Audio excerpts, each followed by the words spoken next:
Bueno. Y eso te lo he puesto en Google Drive para que puedas leerlo. Nos hemos reunido aquí esta tarde. Muchas gracias a todos por venir, a la biblioteca por darnos soporte logístico. Y bueno, pues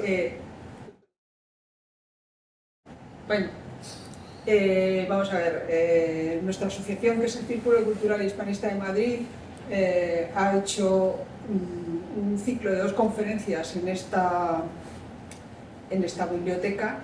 La próxima será el lunes y será de la enseñanza, sobre la enseñanza, con 2 ponentes fantásticas también. No solo Luis Antequera es fantástico, también Paloma Hernández y Alicia Rubio también lo son, y muy valientes. Y bueno, lo que quería decir era que muchas gracias, Luis, por venir. Un placer. Te voy a presentar. Luis es un hombre del Renacimiento, tiene raíces literarias, raíces guerreras, raíces de todo tipo, y es lo más parecido a una persona de estas que se mueven en unos entornos muy amplios de los conocimientos humanos.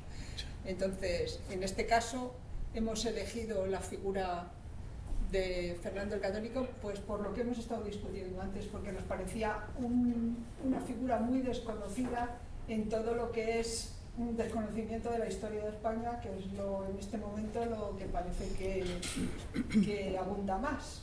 En este caso, además, a mí me parece que es una figura que raya, o sea, que tiene mucha...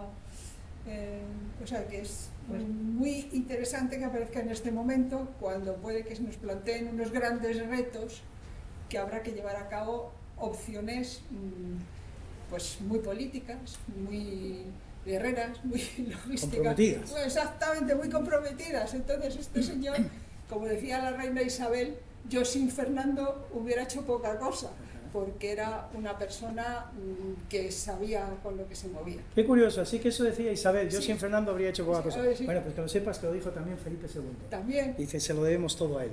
Es que estaba ahí como en segunda fila, porque la verdad que la figura de la reina era una figura muy potente. Y además yo creo que él la quería, sinceramente. Sí, hombre, la quería como se quería entonces, es que ese es otro presentismo, ese es otro acto de presentismo. Tenemos que aceptar, es decir, los reyes se comportaban como se comportaban. Carlos V es la excepción. Saben ustedes que no se conoce ningún amorío de Carlos V mientras estuvo casado con la emperatriz Isabel. Eso es absolutamente excepcional.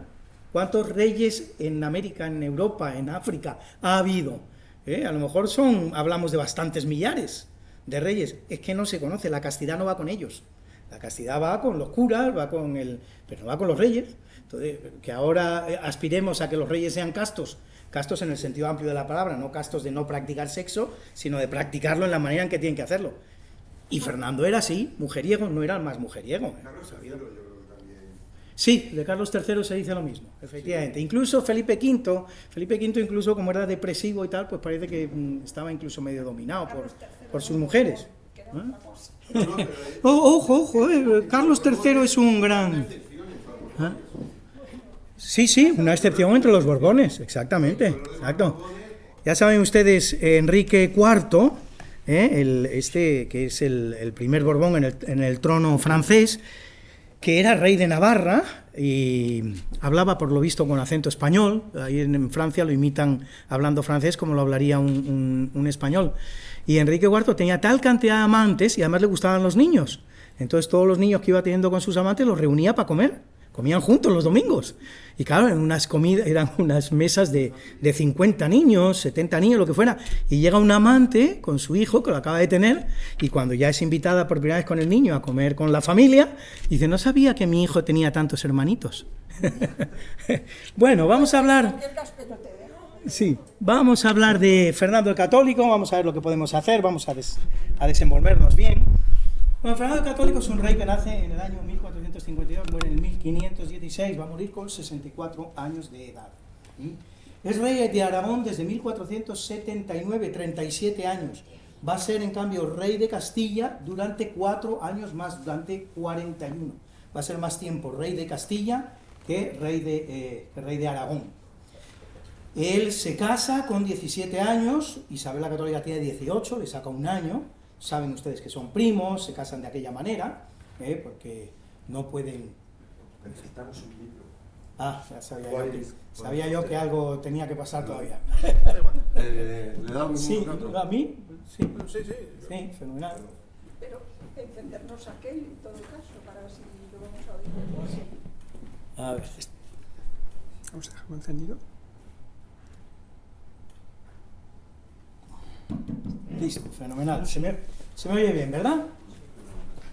Se casa, decía, con 17 años, tiene que pedir la dispensa al Papa, y se la conceden de aquella manera, falsifican la dispensa, se casan, luego terminan recibiendo finalmente la auténtica dispensa, pero ellos hacen esta trampa y se casan, pues, primero porque los dos tienen una edad parecida, quieren casarse entre sí, y luego, pues evidentemente se trata de un matrimonio muy conveniente, que daría lugar a esa fusión entre Aragón y Castilla, y por lo tanto, nacimiento a lo que estaba llamado a ser el rey de España. En 1474, es decir, hemos cumplido 550 años hace nada, hace apenas un mes, exactamente el 13 de diciembre, muere Enrique IV el Impotente, y entonces la reina Isabel la Católica, impaciente por proclamarse reina, porque la situación era muy complicada, había muchos candidatos, muchos problemas, muchas facciones, muchos partidos, se proclama inmediatamente. Fernando el Católico no está presente. Y Fernando el Católico no sabe que su mujer se está proclamando reina de Castilla.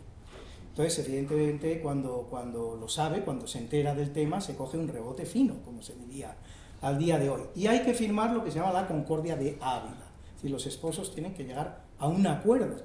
Tú eres reina, no me has dicho nada, en qué situación quedo yo, y entonces se firman las estipulaciones de la Concordia de Ávila.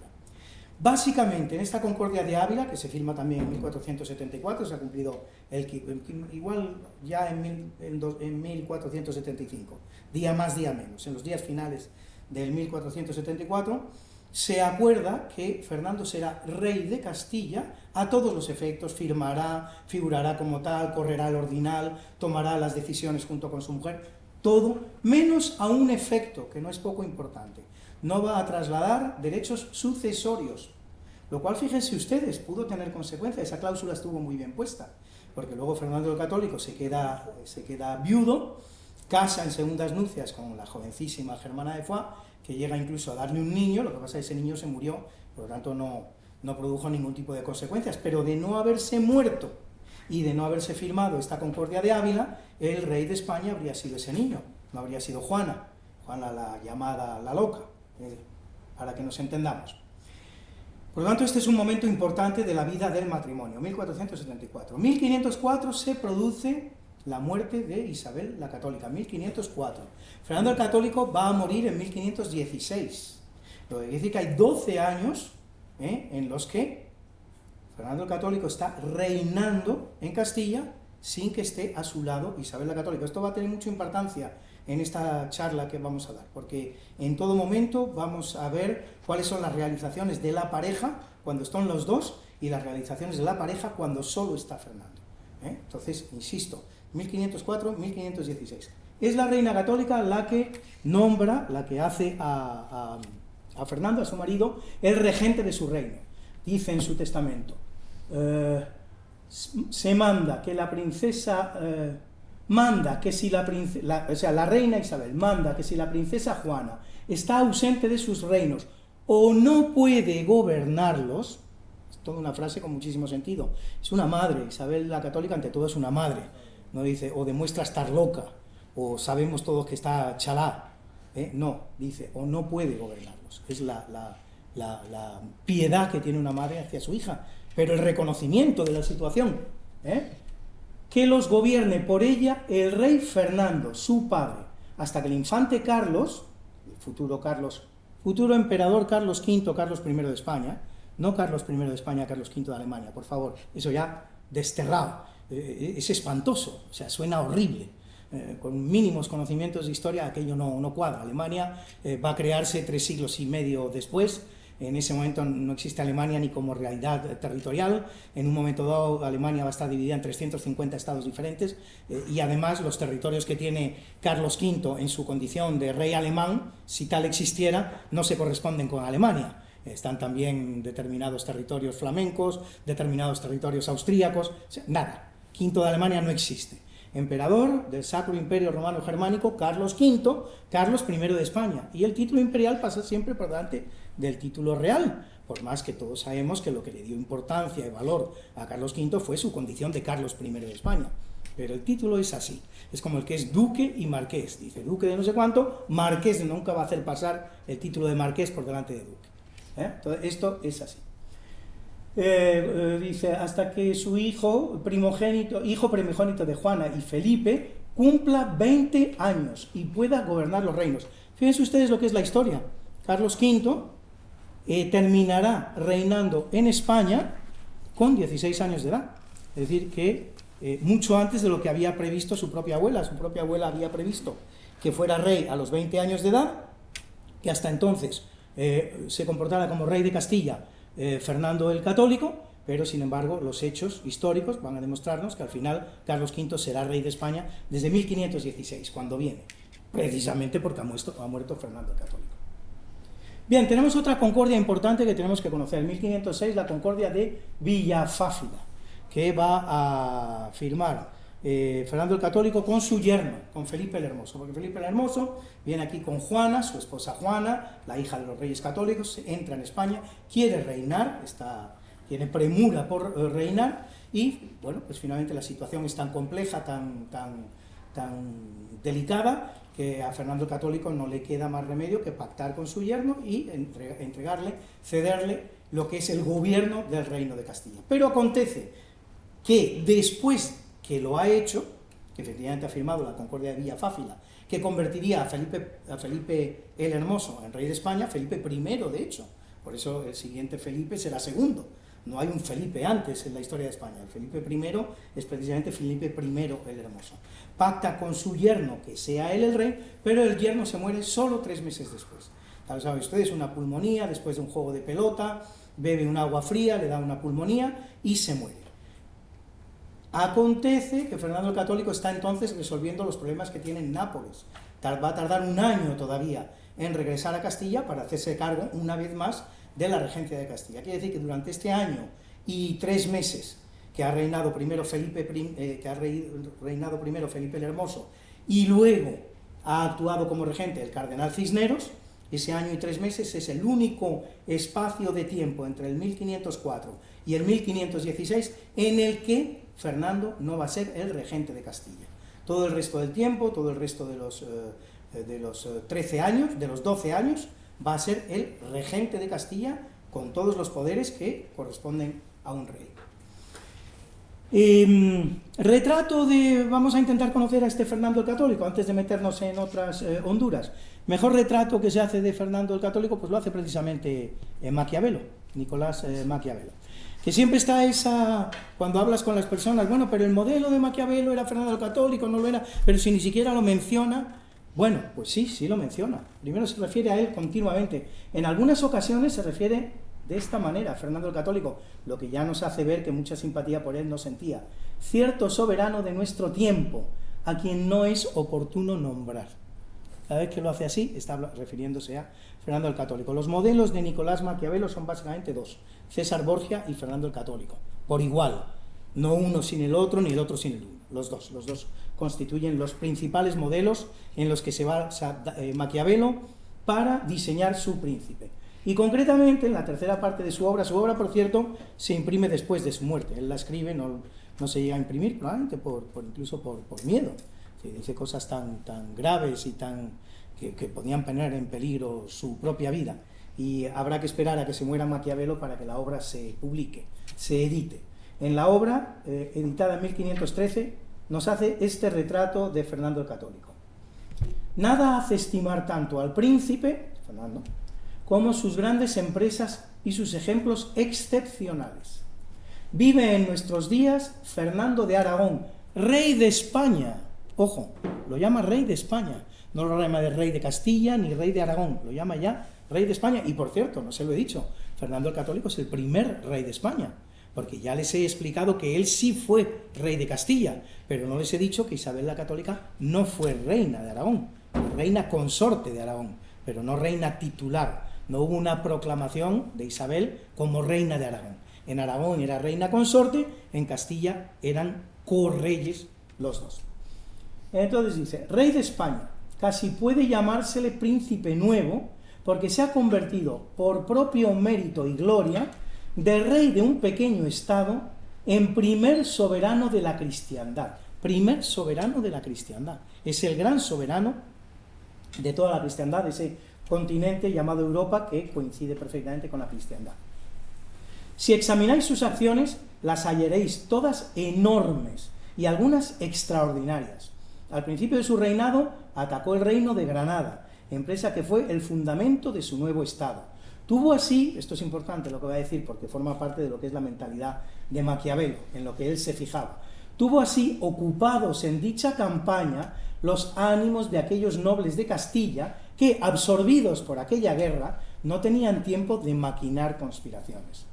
Por tal miedo aumentaba su fama, la de Fernando, y el poder sobre ellos, sin que los nobles se dieran cuenta. Y ahora viene un juicio que es bastante más negativo que todo esto que ha dicho, que hasta ahora es bastante positivo, ¿no? Con dineros de la Iglesia y de sus pueblos pudo mantener ejércitos y en aquella prolongada guerra ejercitar a su milicia que después le ha dado tanto honor. Hasta aquí bien. Además de esto, a fin de emprender más grandes acciones, sirviéndose siempre de la religión, despojó y expulsó de su reino con piadosa crueldad, esto es un oxímoron, si no me equivoco, la crueldad no puede ser piadosa, la piedad no puede ser cruel, a los marranos, ni puede haber ejemplo más mísero y raro que este. Les señalo, porque es importante conocerlo, que la expulsión de judíos que tuvo lugar en España es una de 22. En Europa se produjeron 22 grandes expulsiones de judíos. La española no es ni la primera ni la última. Viene a ocupar un puesto entre el 12 y el 13, una cosa así. Es decir, que parece que fuera la única que una vez más se expresa como si a los judíos solo los hubieran expulsado los reyes. Y bueno, ese sería todo otro tema para hablar, que no vamos a hablar en esta ocasión. Con el mismo pretexto asaltó las costas de África y realizó la empresa de Italia, que molestaba mucho a Maquiavelo, naturalmente. Convertía esa empresa de Italia, la que convertía precisamente a Maquiavelo en íntimo enemigo de Fernando el Católico. Últimamente ha atacado a los franceses y siempre ha planeado y hecho cosas grandes, vuelve el elogio, y ha hecho cosas grandes que han tenido suspensos y admirados los ánimos de sus súbditos, ocupados por los buenos resultados de sus acciones. Estas han nacido las unas de las otras, sin dejar tiempo a los hombres para conspirar tranquilamente contra él. Es decir, según Maquiavelo, todo esto que hizo Fernando es simplemente una táctica para tener entretenidos a los nobles. Y hasta aquí puedo leer. Entonces, a partir de ahora el guión ya me tengo que servir del que tengo aquí. Les voy a contar otra bonita anécdota. Bueno, ya se la he contado al principio. Habla que te habla, pues es Henry Kamen el que dice que Felipe II, al pasar por un retrato de Fernando el Católico o alguna escultura o estar hablando de él, es el que dijo de su persona, dice, se lo debemos todo a él. Y vamos a tener ocasión de ver que efectivamente fue así. Vamos a hablar entonces de 4 tipos de expansión que va a llevar a cabo Fernando el Católico de lo que es su reino. 4 expansiones totalmente diferentes. La primera es la expansión española. La expansión española, y como siempre, ya se lo he dicho, vamos a distinguir cada uno de este tipo de expansiones en 2 fases. Todo aquello que hace con Isabel la Católica y todo lo que va a hacer él solo ya desde 1504 hasta 1516. Expansión española. Bueno, evidentemente, en 1479 se produce la fusión entre los reinos de Aragón, por mor del matrimonio entre estos 2 primos, con aquella dispensa más o menos falsificada, que va a servir para que se unan, no diré los 2 reinos más importantes de la península, sino 2 importantes reinos de la península. Para mí, es una opinión personal, el reino más importante de la península en aquel momento es Portugal. la gran potencia del siglo XV, siempre lo sostendré en la medida de mis escasos conocimientos, es Portugal. España va a empezar a ser gran potencia en el año 1500, no antes. La gran potencia del 1400 y del 1300 es Portugal. ¿Qué ha ocurrido con Portugal? En 1249 Portugal ha completado su reconquista, ha llegado al sur, ha llegado al Algarve, lo ha conquistado, y al mismo tiempo Castilla está conquistando primero Sevilla y luego Gibraltar, con lo cual deja a Portugal sin frontera con el Islam. Es decir, la lucha que Portugal pudiera llevar a cabo contra el Islam pasa por enfrentarse primero al reino de Castilla. No es propiamente dicho ya una reconquista. Ese espíritu reconquistador Portugal lo ha perdido por una cuestión histórica ineludible. Y entonces lo que hace Portugal a partir de ese momento es lanzarse a la mar. Se va a convertir en el gran señor del Atlántico Oriental, o si quieren ustedes, del Atlántico Próximo. Va a descubrir Madeira, va a descubrir las propias Canarias, las va a poblar, estaban descubiertas, va a descubrir las Azores, va a descubrir Cabo Verde, va a ir explorando la costa occidental de África, de norte a sur, hasta llegar al Cabo de Buena Esperanza, va a hacer una labor descubridora fabulosa, que además va a enriquecer a la monarquía portuguesa sobremanera, porque van a llevar a cabo un comercio que, aunque es muy feo, es sumamente lucrativo, que es el comercio de la carne humana. Tengan ustedes en cuenta una cosa: el comercio transatlántico de esclavos negros entre África y América es un comercio que lo conocemos muy bien, muy bien. Las fuentes han llegado incólumes a nuestra época y se han podido llevar a cabo números, tablas que son muy acertadas, muy ajustadas a la realidad. Se puede establecer en números redondos que los esclavos trasladados desde África hasta América son 12 millones a lo largo de 3 siglos, a lo largo del siglo XVI, XVII, XVIII y XIX, de 4 siglos. 12 millones de esclavos, de los cuales la mitad los va a comerciar Portugal. ¿A que esto era inesperado? ¿A que si yo les hubiera preguntado a ustedes me habrían dicho Inglaterra? Pues no, Inglaterra va a comerciar la mitad de esclavos que los portugueses. 6 millones los portugueses, 3 millones los ingleses, y los otros 3 millones los van a comerciar entre españoles, daneses, franceses, holandeses. Pero Portugal va a comerciar 6 millones de esclavos en estos siglos de los que estamos hablando. Y era un negocio sumamente productivo. La monarquía portuguesa era la más rica que ha estado existiendo hasta el siglo XVI, hasta el 1500. Cuando Carlos V se casa con la emperatriz Isabel, que da lugar a ese amor maravilloso del que hemos hablado, ese rey único en la historia que jamás le puso los cuernos a su esposa, que es Carlos V, pero Carlos V no se casa con la emperatriz Isabel atraído por su belleza que no conoce, de la que no tiene ni idea, porque esos retratos que se cruzaban entre reyes entonces venían completamente falseados. Al pobrecito Enrique VIII le metieron uno con su cuarta esposa, que no les quiero a ustedes ni contar, no llegó ni a tocarla. Y salvó la cabeza a la pobrecita Ana de Cleves, porque se la podían haber cortado, pero en cambio le cortaron la cabeza al que propició ese matrimonio. Así que estas cosas ocurrían. La historia de amor viene después, pero si Carlos V se quiere casar con Isabel de Portugal, es porque Isabel de Portugal aporta la mejor dote que puede aportar en aquel momento ninguna reina de Europa. La monarquía portuguesa era sumamente rica. Estábamos, por lo tanto, en la fusión con Castilla. Bueno, en 1483, todavía con la reina católica, se va a conquistar Gran Canaria. Gran Canaria, 1483. 1492 tiene lugar la conquista de Granada y, ojo, no la unidad de España, no la unidad de España. Este es otro lugar común en el que solemos incurrir. Se conquista Granada, se produce la unidad de España. No, la unidad de España está todavía sin completar, incluso esa España que conocemos hoy día. No hablamos de la gran España presente en 5 continentes, no, la España peninsular europea no se completa en el año 1492. Vamos a tener ocasión de ver cómo se completa. Lo que sí se produce en 1492 es el fin de la Reconquista, el fin tampoco de la presencia islámica en España, porque esa presencia islámica en España va a perdurar todavía muchísimos años. Y a propósito, aunque a lo mejor me vaya de tiempo y luego tenga que dejar la conferencia sin terminar, pero les voy contando cosas.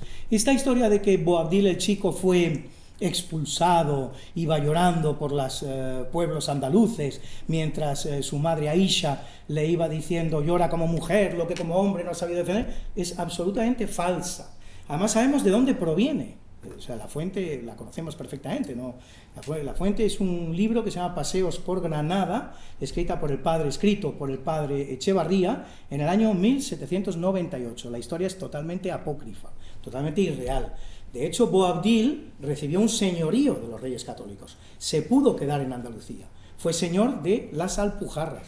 Y en esa condición estuvo trabajando durante nada menos que un año. Y se habría quedado toda su vida si hubiera querido. Pero aconteció que se murió, una vez más, una bonita historia de amor. Se murió su amada mujer, su amada esposa, Moraima. Incurrió en una depresión tal que solo quería abandonar España, cruzó el estrecho y se adentró en África, vendiéndole el señorío a aquellos que se lo habían regalado, los Reyes Católicos, que lo pagaron gustosos, como se pueden ustedes imaginar, porque era una manera muy sencilla de quitarse un enemigo de encima. Pero todo esto para decirles a ustedes que no se tocó a un solo musulmán, se entró en Granada sin violentar a un solo musulmán. Esto fue, una vez más, ese talento que tenía Fernando el Católico para muñir alianzas, para hacer las cosas con la menor violencia posible. Consiguió entrar en Granada, como diríamos hoy, sin pegar un tiro. No se hizo botín en Granada, no se violentó a un solo musulmán en Granada, no se entró en la casa de un solo musulmán, ni siquiera en ese momento se les obligó a convertirse. Años después ya vendrían políticas diferentes que intentarían forzar esas conversiones, pero en ese momento no. La entrada en Granada no pudo ser más pacífica. El botín, porque es necesario repartir botín, los soldados se juegan la vida por algo, el botín se repartió en Santa Fe. Santa Fe es una ciudad que se había construido precisamente para la conquista de Granada, con el modelo de Briviesca. Según se había construido Briviesca en Burgos, se construyó Santa Fe a las puertas de Granada, y en esa ciudad que se había construido durante varios años, que ya tenía, en fin, tenía su cierta entidad, sus edificios, sus iglesias, sus plazas, una ciudad perfectamente cuadriculada, ahí se hizo el reparto del botín, ahí se pagó a los soldados. No fue necesario violentar en modo alguno la ciudad de Granada ni a los musulmanes que vivían en ella, para poder pagar a los soldados. Esta ciudad de Santa Fe, por otro lado, curioso, terminará siendo el modelo que se imponga en América para la construcción de ciudades españolas. Es decir, que las ciudades americanas están construidas de acuerdo con el modelo de Santa Fe, que a su vez es el modelo de Briviesca. Si van ustedes a Briviesca y se compran esas famosas garrapiñadas tan ricas, pues paséense un poquito por el pueblo y estarán viendo la estructura y modelo de cualquier ciudad americana. Fíjense ustedes cómo se escribe la historia. Y en 1498, todavía con la reina, se va a conquistar Tenerife. Fíjense ustedes, 6 años después de la conquista de América. Se ha descubierto América, y 6 años después se va a conquistar finalmente Tenerife. Realizaciones ahora de Fernando el Católico personales sin Isabel. Todo esto es lo que hace con Isabel. Llega el año 1404, tan mencionado, Isabel se nos muere. Queda una conquista muy importante por acometer. Me imagino que muchos de ustedes la tendrán ya en la cabeza. 1513, la conquista de Navarra. Ahí sí podemos decir que básicamente, elementalmente, esencialmente, sí se ha completado, se ha consumado ya la unidad de la España que hoy día conocemos. Va a haber todavía pequeñas variaciones, no crean ustedes que no, pues por ejemplo la incorporación de Olivenza en el siglo XIX, después de aquella guerra de las naranjas y tal, pero ya nada realmente esencial. 1513 con la conquista por el duque de Alba del reino de Navarra, que Fernando el Católico va a incorporar a Castilla. No lo va a incorporar a Aragón, podría haberlo hecho perfectamente, él era rey de Aragón y rey regente de Castilla. Decide concedérsela a Castilla, y el reino de Navarra, que va a incluirse en el reino castellano como un virreinato más, el virreinato de Navarra, exactamente igual que luego tendremos el virreinato de Nueva España, el virreinato del Perú, tantos virreinatos en América, pues en España va a haber también un virreinato que no es otro que el de Navarra. Todo esto por lo que se refiere a la expansión española de Fernando el Católico. ¿Ha ocurrido algo? Sí. Que se ha ido la pantalla. Un segundito. Voy para allá. Bueno, yo sigo lo mismo. Vamos a hablar de la segunda expansión que va a llevar a cabo Fernando el Católico para convertirse, como dice bien Nicolás Maquiavelo, en el gran señor de la cristiandad. La expansión europea. Vamos a ver aquí por lo que se refiere a este epígrafe, de la expansión europea, que con Isabel la Católica no hizo nada. Es decir, en el periodo de tiempo que reina con Isabel la Católica,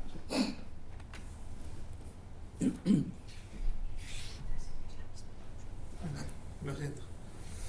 Ya se ha ido el ordenador. Tú sigue y yo lo hago.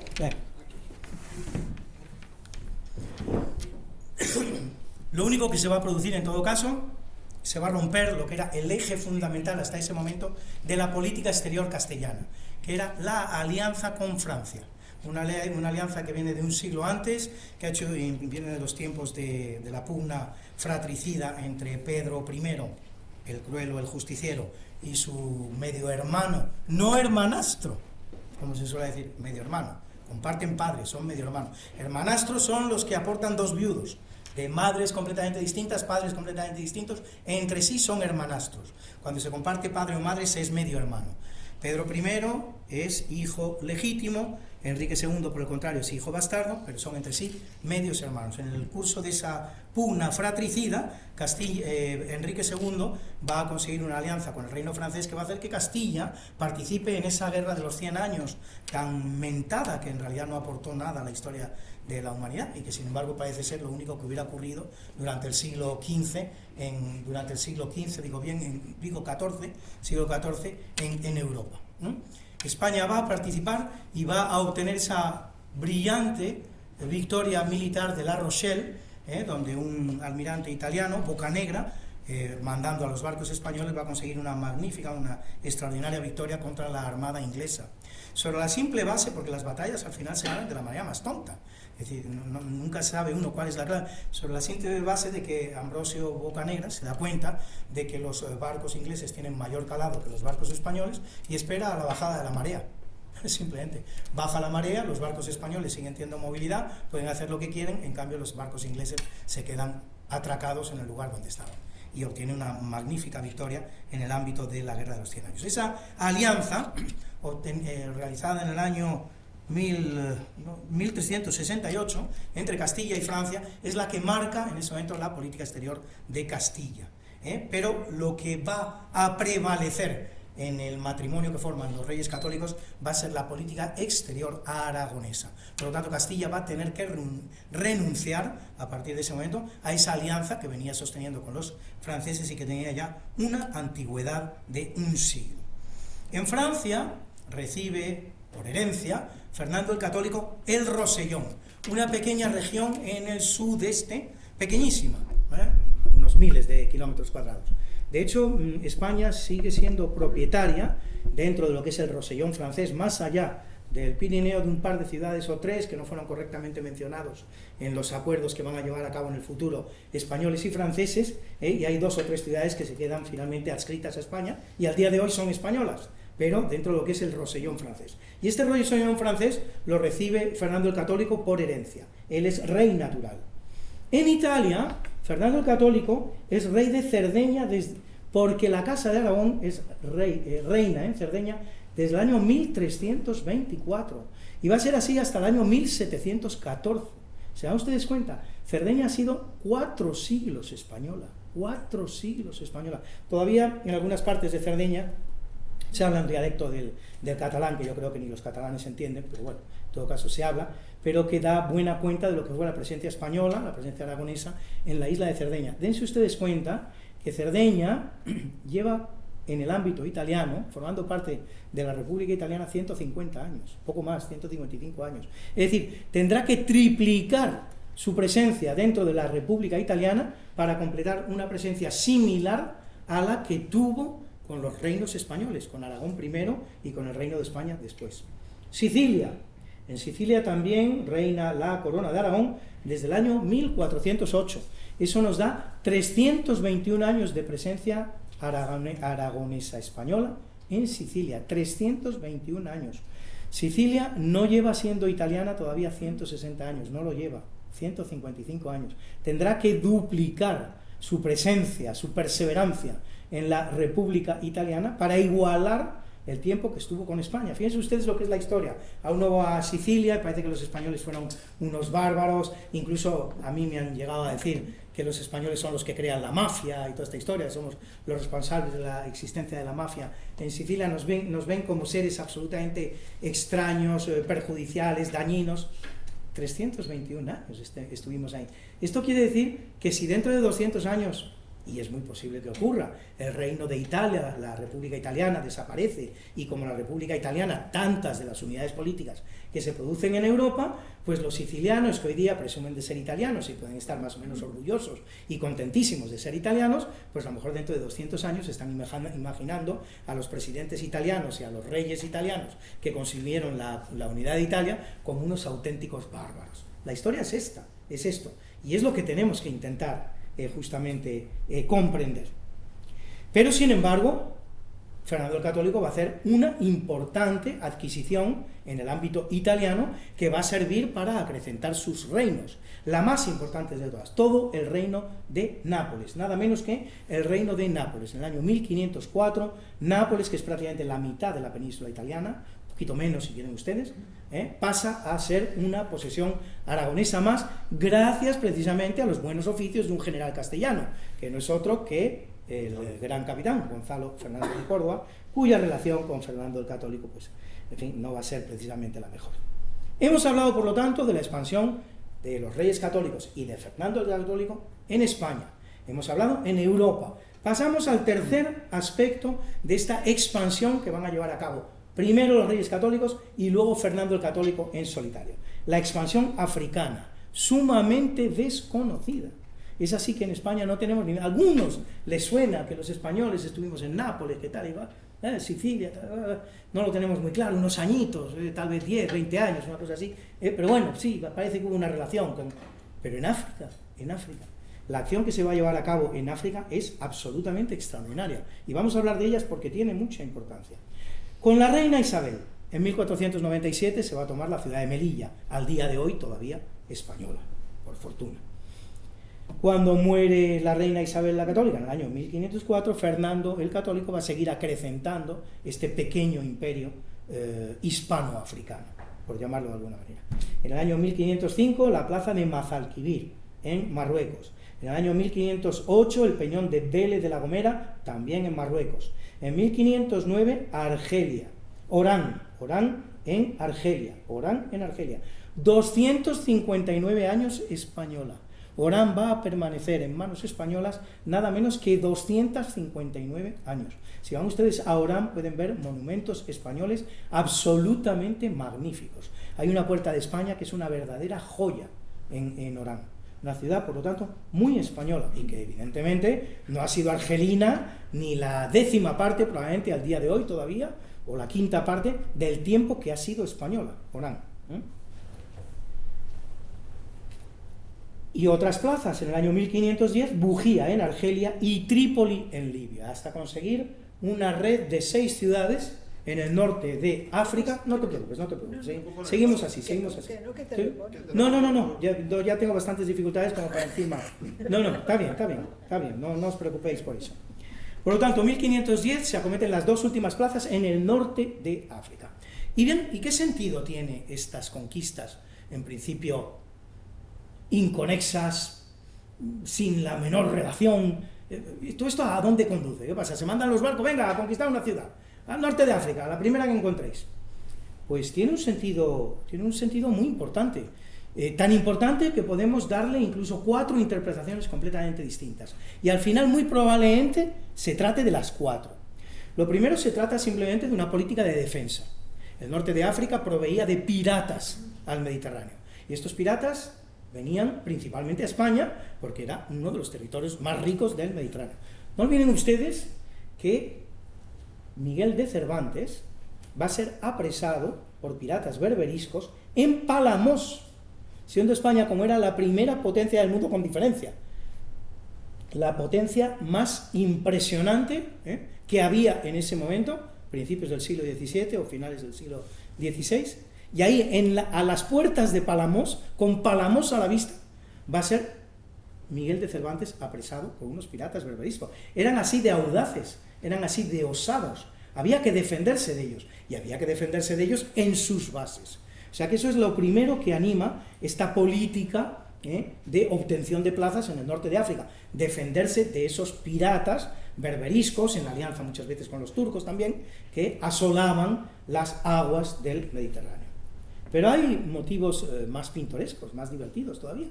Una prolongación de la Reconquista. Es que hoy día, con los ojos actuales, consideramos que la Reconquista se culminó, se consumó, se obtuvo definitivamente, se finalizó con la conquista de Granada en 1492. Y eso no fue así.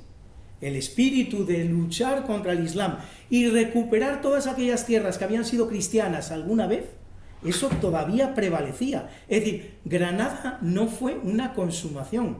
Granada fue simplemente un medio más, un instrumento más, una fase más. Había que continuar ese proceso de lucha contra el musulmán, de recuperación de las tierras cristianas, y eso lo tenían muy claro los reyes católicos. Tengan ustedes en cuenta una cosa: el norte de África ha sido cristiano hasta el siglo VII.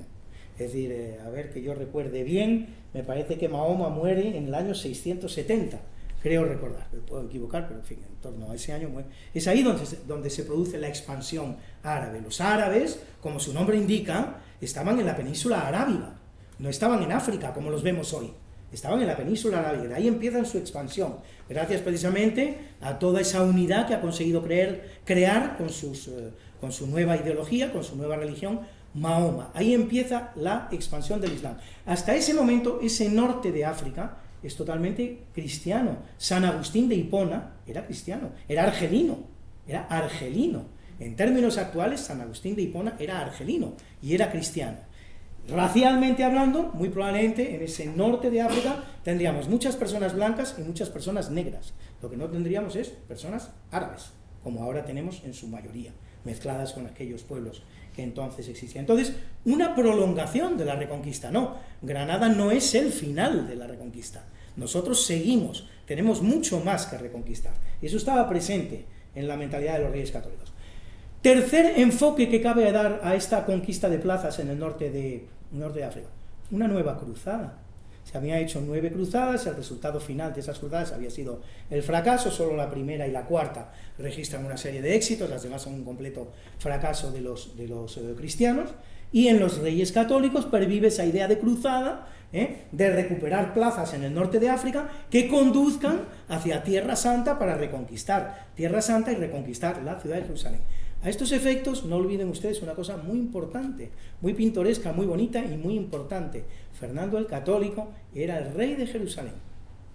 Fernando el Católico era el rey de Jerusalén por ser rey de Nápoles. En el momento en que gana el reino de Nápoles, entre los reinos que lleva aparejado ese reino de Nápoles, uno de ellos es el reino de Jerusalén.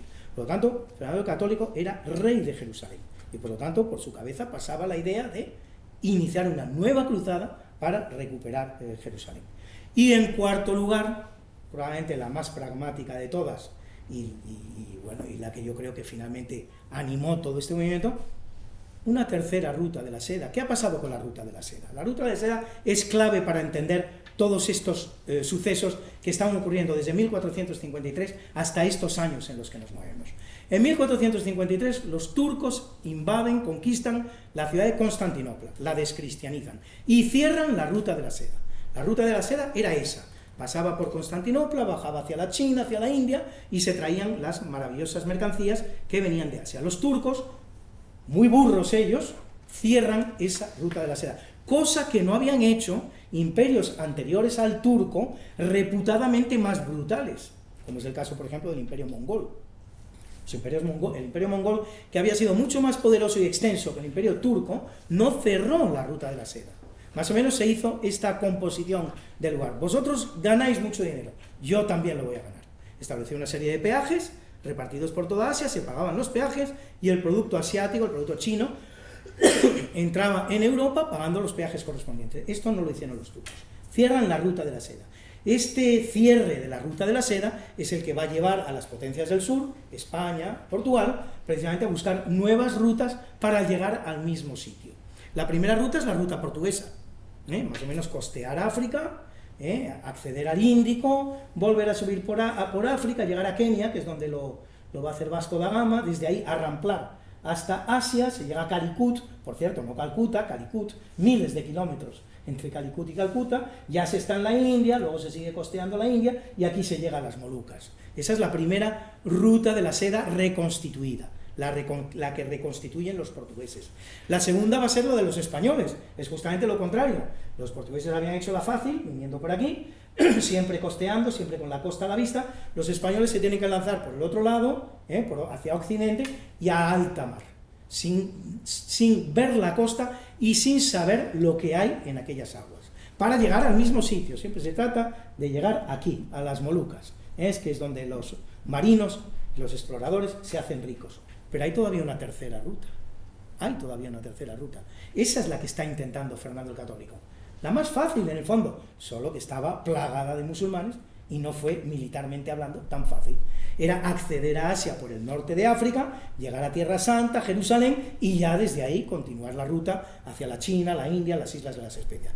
Ese era probablemente el espíritu que animaba estas conquistas de Fernando el Católico en el norte de África. Por lo tanto, no poco importante, el proyecto era muy importante. De haberlo conseguido, piénsenlo ustedes, probablemente no se habría hecho luego todo lo que se hizo en América, en el Pacífico, se habría abandonado. Es decir, teniendo una opción fácil, se abandona la difícil. Así que esto es importante. Y ahora vamos a hablar, ya por último, de la cuarta gran expansión que acomete este señor llamado Fernando el Católico, la expansión americana, la más importante. ¿Tenemos mucho tiempo? ¿Cómo vamos de tiempo? Vamos bien. ¿Sí? Fenomenal. Estupendo. Bueno, pues ya con esto termino.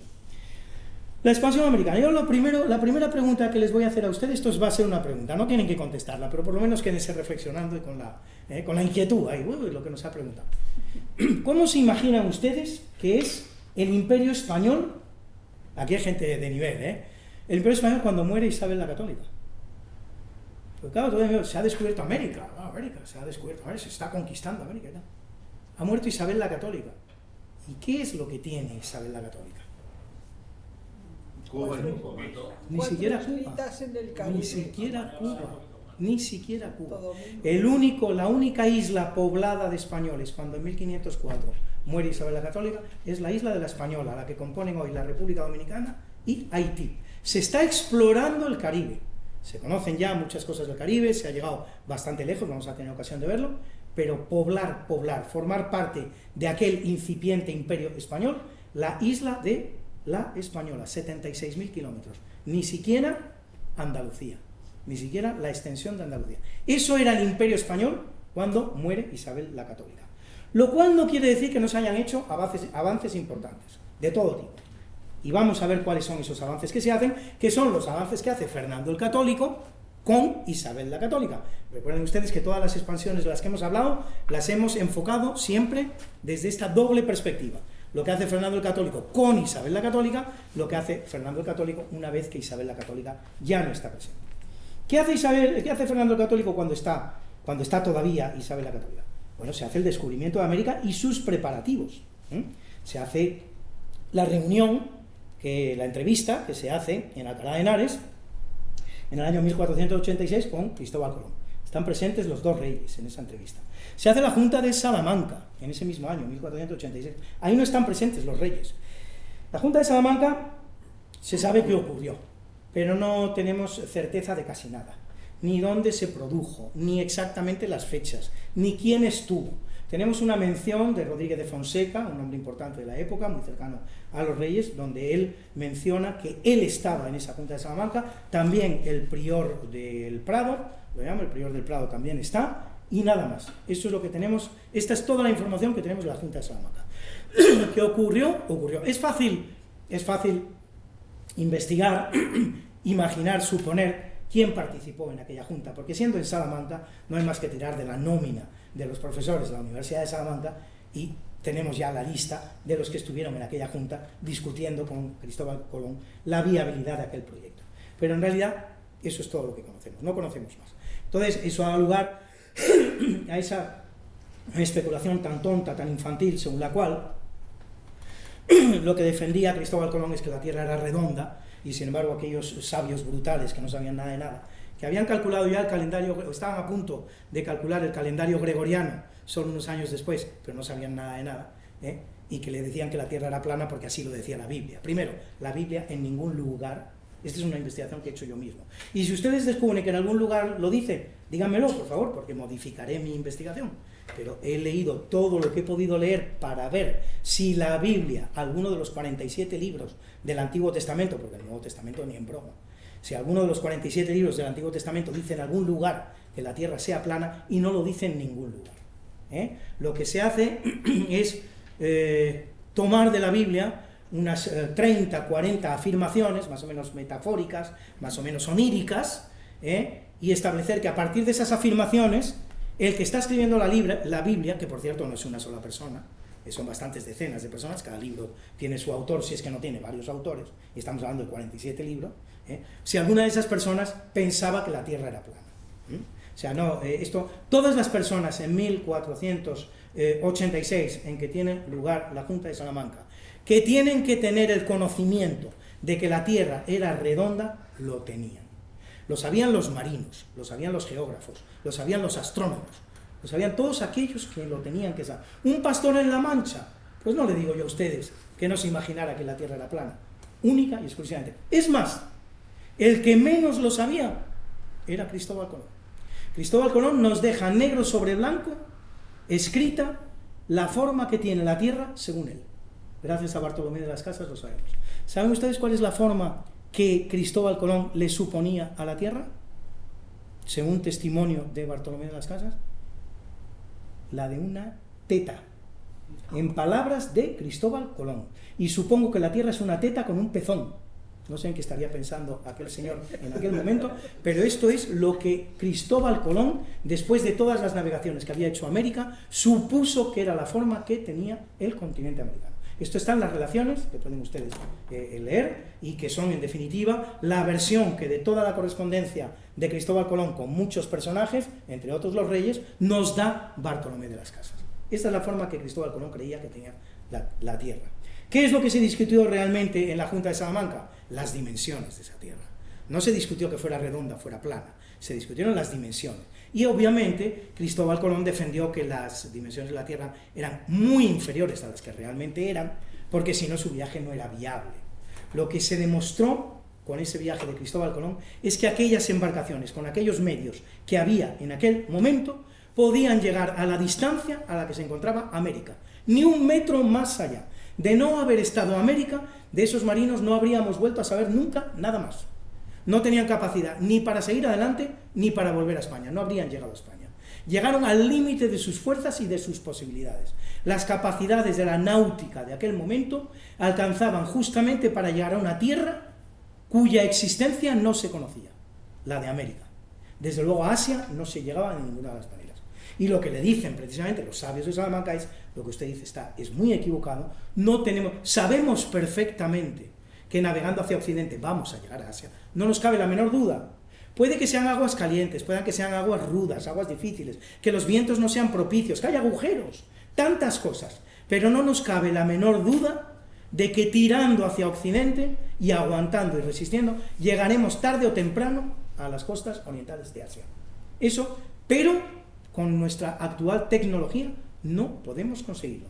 Como nos podemos plantear hoy de los seres humanos llegar a la galaxia 35, a no sé cuántos millones de kilómetros o de años luz de la Tierra. Sabemos perfectamente que no tenemos tecnología y punto, y lo sabemos. No se intenta el viaje porque sabemos que no se puede conseguir. Y por lo tanto, esa es la misma respuesta que le van a dar los sabios de Salamanca a Cristóbal Colón. Finalmente, algo les contaría a Cristóbal Colón, que el viaje sí se llevó a la práctica. Y luego Fernando el Católico, porque estamos en las realizaciones de Fernando el Católico, va a participar también en las capitulaciones del año 1492, que finalmente sirven para llegar a un acuerdo con Cristóbal Colón y para que salga esa expedición americana que terminará siendo la descubridora del continente. Un logro que hace Fernando en persona, por cierto, esta reunión que tiene lugar en Santa Fe y que da lugar a las capitulaciones de Santa Fe, los reyes están presentes, los dos, Fernando e Isabel, los dos. La segundo hito que consigue Fernando el Católico en vida todavía de Isabel la Católica, la conquista de la Española. La española, como ya les he dicho a ustedes, se conquista muy pronto. Se conquista en 1492, tan es así que se van a empezar a fundar ciudades con prontitud. Primero el Fuerte Navidad, ya saben ustedes que está hecho el Fuerte Navidad con los restos de la nao Santa María. El Fuerte Navidad desaparecerá, está hecho de madera, será atacado por los indios, no ha llegado a nuestros días, pero es la primera ciudad española que se funda en aquel continente. Y a continuación la Isabela y la Nueva Isabel. La Isabela es una ciudad también en la isla de la Española que va a desaparecer. El clima era muy poco benigno, las condiciones eran poco conocidas, entonces las ciudades aparecían y desaparecían. Después de la Isabela se va a fundar una segunda ciudad, que es la Nueva Isabela, que es la actual Santo Domingo. Es así, la Santo Domingo. Se va a explorar el Caribe. En vida de Isabel la Católica se va a hacer toda una exploración importante del Caribe. Se va incluso a llegar a tierra firme. ¿Qué es tierra firme? Tierra firme es el continente. El continente lo llaman entonces tierra firme. Se va a llegar en tierras de Venezuela, va a ser la primera vez que se pise tierra firme, la va a pisar Cristóbal Colón en el curso de su tercer viaje, y también pocos meses después, otra expedición diferente, que es la que manda Alonso de Ojeda. Estos son los viajes menores, viajes andaluces. Hay un momento a partir del cual los reyes autorizan a que otros marinos distintos de los Colón puedan hacer expediciones a América, y estas expediciones van a ser muy fructíferas y muy importantes. Se va a llevar, por lo tanto, como les digo, a tierra firme. Se van a hacer otros logros muy importantes, miren, de otra índole completamente diferente, no tiene nada que ver con lo territorial.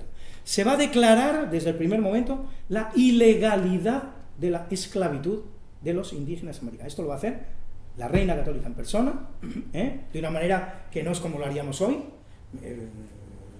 escribiendo una ley, promulgando una ley. Ocurre lo siguiente: en el curso del segundo viaje de Cristóbal Colón, como Cristóbal Colón no ha encontrado ninguna de esas riquezas de las que nos hablan hoy día, ni vienen todos aquellos marineros absolutamente ricos, forrados de oro, con cascos de oro, espadas de oro, eso no es verdad. En la isla de la Española no había nada, es un auténtico retorno al neolítico. Pues Cristóbal Colón encuentra una manera de rentabilizar el viaje, que es aquella que habría llevado a la práctica precisamente un portugués. Es decir, retener esclavos, capturar esclavos y venderlos. En el curso del segundo viaje va a traer los barcos. El segundo viaje es importantísimo. El segundo viaje es el realmente importante. Nos encelamos todos en el descubrimiento de 1492. 3 carabelas que llegan allí, vuelven, informan. El viaje verdaderamente revelador de lo que va a ser la obra española en la historia es el segundo viaje de Colón. 15 navíos, 2.000 personas, caballos, cerdos, semillas, sacerdotes, todo eso va en el segundo viaje. Ese segundo viaje delata la intención española de establecerse en América. Muchas potencias van a llegar en esos mismos años a América. En 1497 va a llegar a Inglaterra, 1497, solo 5 años después que España, pero no va a hacer el segundo viaje de Colón, ese no lo va a hacer. Llega a las costas de Terranova, vienen, lo cuentan y ya no vuelven hasta el 1620. Portugal va a llegar a Brasil en el 1500, también fechas más o menos cercanas. ¿Cuándo va a hacer Portugal ese segundo viaje de Colón con una intención expresa de establecerse? 1530, 30 años después. Esa segunda expedición colombina es la realmente importante. Esa es la que lo marca todo, la que marca la diferencia del Imperio Español con cualquier otro imperio. Bueno, se lleva a cabo ese segundo viaje. Y Cristóbal Colón, como no ha encontrado ningún tipo de riqueza, lo rentabiliza en la manera en que sabe hacerlo, porque él es un marino portugués. Es decir, captura indígenas, los trae a Europa y los vende. En un número que según unos autores es 400, según otros autores son 600. La reina se va a enterar de este tema, se va a indignar, va a ser el primer motivo de fricción de los muchos que va a haber entre los reyes católicos y Cristóbal Colón, que va a terminar con Cristóbal Colón engrilletado en un barco que viene a España, enviado por el gobernador Fernández de Boadilla. La reina, enterada de que se han vendido esos esclavos, los va a buscar. A todos aquellos que encuentra los va a rescatar de su pecunio, los va a recomprar y los va a enviar de su pecunio a América. Y es cuando va a decir esa frase relativa a Colón: ¿quién es este, poco más o menos, quién es este señor para disponer de quienes son mis vasallos? es una auténtica declaración, esa es una auténtica declaración de que la esclavitud de indígenas, ojo, no de negros, eso es otro tema, la esclavitud de indígenas estará prohibida en el Imperio Español. Luego habrá abusos, el primero el de Colón, tantos abusos, pero legalmente hablando, desde el minuto 1, la esclavitud de aquellos seres está prohibida, porque son seres libres que son vasallos de la reina, que es la mejor condición que se podía tener entonces. La gente solía ser vasallo de un señor que era vasallo de otro señor que era vasallo de los reyes, con lo cual el sometimiento que se tenía era terrible. Se estaba muy lejos del control real, del control judicial de cualquier tipo. Las garantías jurídicas que tenían aquellas personas eran mínimas. Los indígenas son declarados, igual que los judíos, son declarados vasallos de los reyes. Tienen la mejor protección jurídica que entonces se podía tener. Esto es una afirmación que hace la reina católica en tiempos tan tempranos como 1493, es decir, el retorno del segundo viaje de Cristóbal Colón. Y se va a hacer también la promoción de los matrimonios, que se va a hacer en el año 1503, entre españoles e indígenas, dando lugar a ese proceso maravilloso de la conquista española, que es el mestizaje. 1503. Esto está ya en unas instrucciones que le va a dar la reina católica al primer gobernador de Cuba, en 1503, Nicolás de Obando, diciéndole que promueva el matrimonio entre españoles e indígenas. Esta es la segunda declaración importantísima que se va a hacer. Y luego se va a hacer el famoso codicilo del testamento de Isabel la Católica en el 1504, pocos días antes de morir, donde ordena el justo trato a los indígenas y que se impida que los indios, vecinos y moradores de las Indias y tierra firme, ganadas y por ganar, reciban agravio alguno en sus personas ni bienes. Antes, al contrario, que sean bien y justamente tratados, y si han recibido algún agravio, que lo remedien y provean para que no sobrepase en cosa alguna lo que en las cartas apostólicas, concedidas por Alejandro VI, Papa español, por cierto, el famoso, el gran Papa Alejandro VI, de conducta disipada, como lo eran todos los papas de la época, además un papa de una categoría impresionante que que hizo excelentes realizaciones para la Iglesia y para la escena internacional que le tocó vivir, entre otras cosas, repartir de una manera que no condujera a un conflicto insalvable todos estos descubrimientos que se estaban haciendo en este momento entre españoles y portugueses. Y provean para que no se sobrepase en cosa alguna lo que en las cartas apostólicas de dicha concesión se mandaba y establecía, y entre las más, y la más importante de todas de ellas, condición sine qua non, la evangelización de los indígenas, que los reyes españoles se tomaron muy en serio desde el primer momento. Esto por lo que hace a las realizaciones de Fernando el Católico con Isabel la Católica. Vamos a ver un apartado inédito ahora.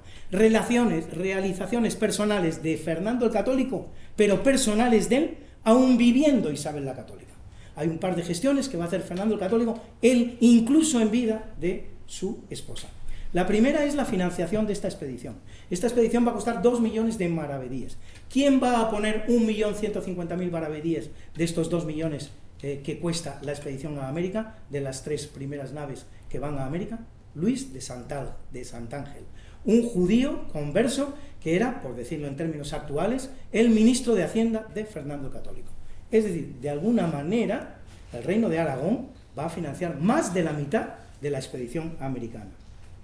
Y luego, Fernando el Católico va a ser la primera persona que conozca que esa expedición que había salido hacia América ha vuelto a Europa y ha vuelto a Europa con bien. Esto es un descubrimiento que se ha hecho bien recientemente, que pueden ustedes además admirar aquí, muy cerquita, en la propia España, en el Archivo de la Nobleza, sito en la ciudad de Toledo, donde se encuentra la carta que el rey Juan II de Portugal le va a enviar a Fernando el Católico, no a Isabel la Católica, a Fernando, a pesar de que la reina de Castilla vive y es Isabel la Católica, informándole de que aquellos marinos que 3 meses antes habían salido, o 4 o 5 meses antes habían salido hacia América, habían vuelto con bien y estaban ya en Europa. Esto es una gestión personal, por lo tanto, de Fernando el Católico. Y ahora vamos a hablar, ya para terminar, de lo que son las realizaciones personales de Fernando el Católico cuando ya no vive la reina católica, es decir, a partir de 1504. Miren ustedes, importantísimas, es la parte más importante, a mi entender, de toda esta conferencia que les he dado a ustedes. Primero, las juntas de Toro, 1505, y Burgos, 1508. Fernando el Católico se implica directamente en recuperar el sentido que tenía aquella expedición. Aquella expedición no se mandó a descubrir islitas perdidas en el medio de la mar, ni siquiera un nuevo mundo, por mucho tamaño que tuviera. Aquella expedición no tenía otra finalidad que la de llegar a las costas orientales de Asia y restablecer la ruta de la seda y enriquecer a los comerciantes españoles con el comercio de los productos orientales. Fernando el Católico va a implicarse, va a convocar él mismo, tanto en Toro como en Burgos, a los principales marinos de la época para ver cómo se resuelve ese problema que es América. América no es un hallazgo, América es un problema. Señores, íbamos a las costas orientales de Asia y nos hemos encontrado esto que no sabemos qué hacer con ello. Evangelizarlo, sí, lo vamos a evangelizar, lo vamos a poblar, pero esto no era el objetivo del viaje. Aquí no hay nada, no hay nada de nada. Hemos hecho un viaje al Neolítico, hemos hecho un viaje de 7.000 años, 14.000 millas náuticas o 7.000 y de 7.000 años. Estamos de vuelta en el Neolítico. Tenemos que recuperar el sentido de esta expedición. Queríamos llegar a las costas orientales de Asia. ¿Cómo lo hacemos? Fernando el Católico va a participar en estas dos juntas con los principales marinos de la época, en las juntas de Toro y de Burgos. Y se van a empezar a producir muchos hallazgos a partir de este momento, de una manera exponencial, rapidísima. Recuerden ustedes que apenas tenemos un conocimiento de lo que es el Caribe y un poblamiento de la isla de la Española. Eso es lo que tenemos en 1504. Fíjense todas las cosas que van a empezar a ocurrir a partir de este momento con el impulso real, con el impulso de Fernando el Católico, cuando ya Isabel la Católica no está en este mundo cruel. 1508. Juan Ponce de León conquista Puerto Rico y funda las ciudades de Caparra y de San Germán, la futura San Juan. 1509. Juan de Esquivel conquista Jamaica, que se va a perder en 1655 ante los ingleses, después de 7 intentos, una pérdida que fue muy lamentable porque convirtió a Jamaica en un nido de piratas y bueno, pues en una especie de agujón que tenía el imperio español dentro de sí mismo, ¿no? 1509, Juan de Esquivel conquista Jamaica y funda Sevilla la Nueva y Melilla, en la isla de Jamaica. 1509 también, Vicente Yáñez Pinzón y Juan Díaz de Solís descubren la península del Yucatán. El Caribe puede tener, si quieren ustedes, una forma más o menos elíptica. Aquí tenemos la isla de Cuba, aquí tenemos la isla de la Española, aquí tenemos la isla de Puerto Rico y aquí tenemos la península de la Florida. No, la península de Florida viene aquí, y aquí la península del Yucatán, que es una península mexicana. Por lo tanto, en el año 1509, Vicente Yáñez Pinzón y Juan Díaz de Solís descubren la península del Yucatán y exploran todo el Caribe ya hasta la parte de Venezuela, prácticamente colindando con Brasil. Y luego, si quieren ustedes hablamos, si hacemos un coloquio y quieren hacer alguna pregunta, les puedo dar alguna clave interesante sobre el mapa de Juan de la Cosa que tenemos aquí en el Museo Naval, que está muy relacionado con estas exploraciones de las que le estoy hablando en estos momentos. 1513, Diego Velázquez y Pánfilo de Narváez conquistan Cuba. 1513, estamos hablando 21 años después del descubrimiento de América. Se conquista por fin Cuba y se fundan ciudades como Santiago, Baracoa o La Habana. 1513 es un año fundamental. Aparte de que se conquista Cuba, Juan Ponce de León va a descubrir la Florida, va a descubrir los Estados Unidos, en la parte norte de lo que eran todo este mar en el que se desenvolvían los marinos españoles.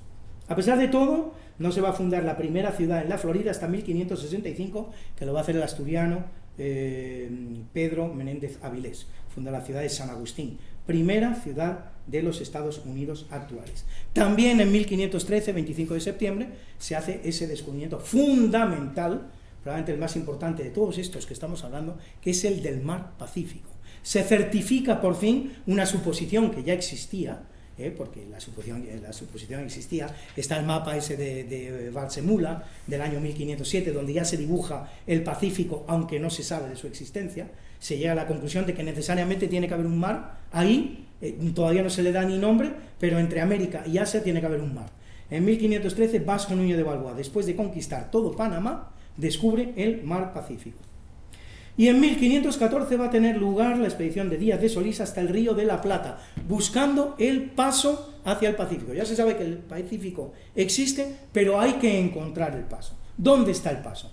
Y como saben ustedes un poquito, por las nociones geográficas que puedan llegar a tener, pues claro, desde donde está España en esos momentos haciendo sus expediciones y donde está realmente el paso al Pacífico, al sur del continente, median todavía miles de kilómetros. Va a haber que hacer en América el mismo trabajo que los portugueses habían hecho en África, es decir, costear el continente africano hasta encontrar su punta sur.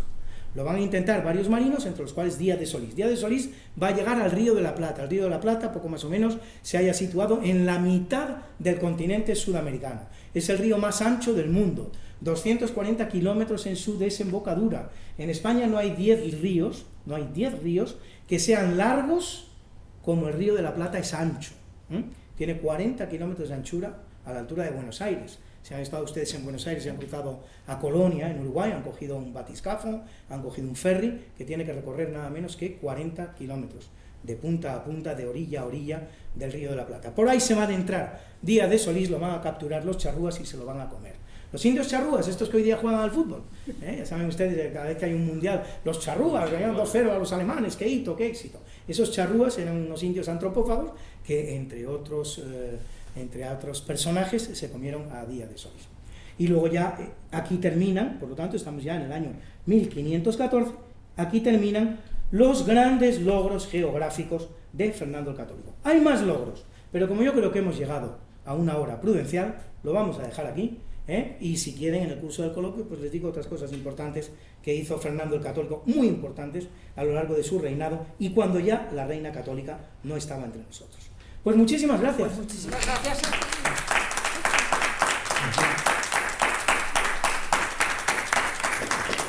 Con todas las dificultades, pero hemos solventado el experimento. Sí, nos ha faltado el mapa, que si quieres ahora Si también quieres te lo podemos Sí, poner. sí, ponlo, pues muy bien, ponlo y vemos para sobre... el coloquio puede Exacto, servirnos exacto. para unas aclaraciones. Sí, señor. Y bueno, pues nada, Venga. darle las gracias aquí personalmente Una maravilla. y solicitar que les sigamos exprimiendo un poquito para sacar más. A ver si de esta conferencia salen cosas más importantes, pero realmente es que es un personaje en el que llevo trabajando pues algún añito ya, y es que me parece fascinante, me parece absolutamente fascinante, increíble. Es increíble, hay que ser español para tener semejante rey, que no se llame Fernando el Grande, para empezar, bueno, ya se llama el Católico. ¿Ustedes no se han dado cuenta que todos los países Yo me siento. tienen un rey magno, un rey grande, y los españoles no lo tenemos? No hay un solo rey, no hay Carlos III el Grande, no hay Carlos V el Grande, Carlos I el Grande, Felipe II el Grande, no. Es nuestra mentalidad, somos así. Es una suerte de una cosa entre la sobriedad, la envidia y la timidez y los complejos. Y al final, si van ustedes a la historia inglesa, ahora no me acuerdo cuál es el nombre, pero el rey que se llama Grande, que es un rey del siglo VI, es que no saben ni dónde está enterrado, no saben ni lo que hizo, y se llama el Grande. Todos los países tienen un rey que es Perico el Grande. Los españoles no lo tenemos, y tenemos a un Fernando el Católico. Fernando el Católico de verdad es absolutamente increíble, hay que ponerse en su pellejo, es decir,